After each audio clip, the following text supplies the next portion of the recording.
সহ্য করতে করতে ধৈর্য হারিয়ে ফেলেছি। তবু মনকে বুঝিয়েছি, আজ নয়তো কাল ঠিকই সব ঠিক হয়ে যাবে।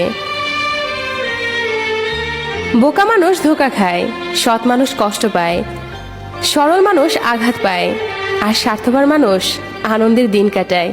এটাই বাস্তবতা। কিছু মানুষ আছে যারা মায়া বাড়িয়ে জীবন থেকেই হারিয়ে যায়। জীবন মানে কিছুটা হাসি, কিছুটা কান্না, বাকিটা অভিনয়। স্বপ্ন পেয়েও যতটুকু পেয়েছি ততটুকুই বা কজন পায়। এই চিন্তাধারা যাদের মধ্যে আছে, কষ্টের পৃথিবীতেও তারাই প্রকৃত সুখী।